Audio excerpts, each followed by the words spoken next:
you might not want to go out in the country. You might not want to go down the river where you are now.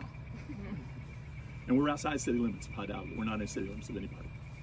But anyway, to finish that story, 47 patrolling officers in the city of McAllen. I called the chief, county chief, sheriff, and I said, what do you got? He says, I've got 47 patrolling officers. They cover 1,287 square miles.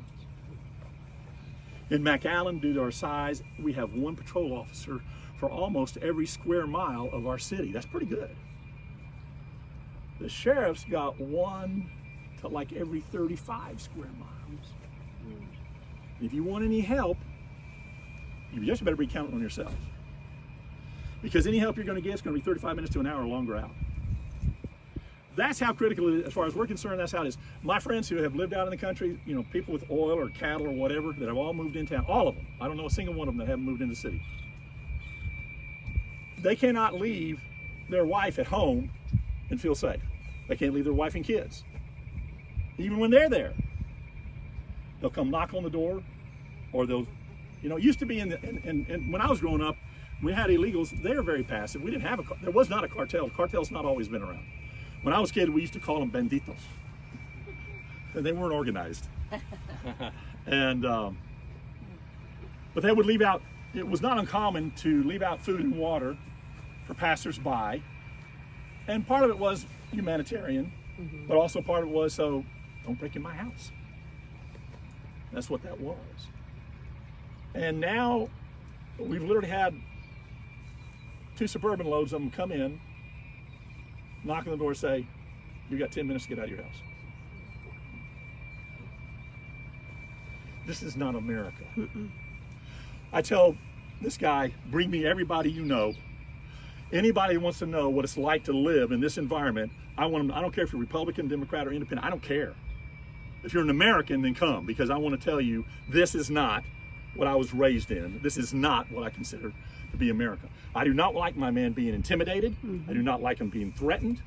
That is not the way we live. You talked about the federal government, our federal government. So what combination is it of we need better laws, we need to enforce laws that we have? No. Or the administration? No, I will tell people, there are 5 things for that I'm going to try to remember all. You have Rick Perry moment here.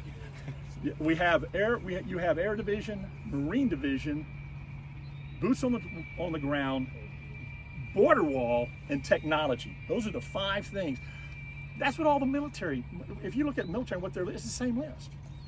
The reason we can't control it is we don't exert the will for people to know you can come, but come legally. I like what Trump said one time when he came down here about the wall. And I've had Pence here, I've had Pelosi here, I've had Trump here. We've had at least 100 congressmen since I've been here. Just anybody that wants to come down and hear what's going on and see for you. And I know a lot of times you guys didn't come down and listen to me. You just came down and look at the river, the border wall, and Mexico. I know that, you know. But I got you, so you're mine. So what did Nancy that's right. Pelosi, Yeah, see, this is my timekeeper here. 3 more minutes. how did Nancy Pelosi react? You would have laughed, because back then when she came and they were saying everything was safe on the border, we'll go down and show you. When was it? Yeah, ish. 3-4 years ago, I guess. She stayed in the car. No. When you came in, you saw we have a levee around our facility. Yeah. And so, Border Patrol likes to bring elected officials here because that levee keeps their view from anybody seeing what's on the other side of it. Until they come over here, like you all are all exposed right now. But you're not on their list, believe me. Not yet. Not yet. Not yet. Well, we're on a list. But anyway, what I was going to tell you was, she got out of her car. She had, I'm going to assume they were Secret Service or whatever. 5 of them. I wished I filmed it. She got out of the car on the other side, and the minute she got out, those 12 guys made a circle around it. And she says, well, I want to go see the river.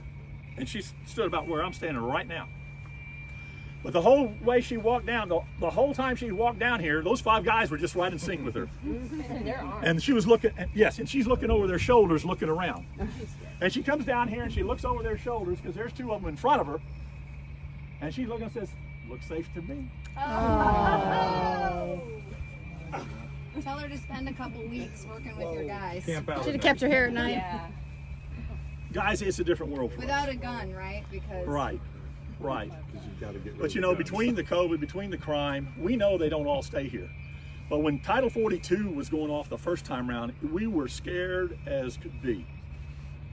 Because they were, Border Patrol estimated 10,000 a day for 6 weeks. City of McAllen's only 165,000. In less than 2 weeks, there are going to be as many of them here as there are of us. We watched what happened in El Paso and other places where they had that 10,000 a day, and they were literally just loitering through the neighborhoods, the business community, and the Circle K's, and sitting out in front of the gas stations. And only 1 out of maybe 30 of them is a criminal, but you can't tell.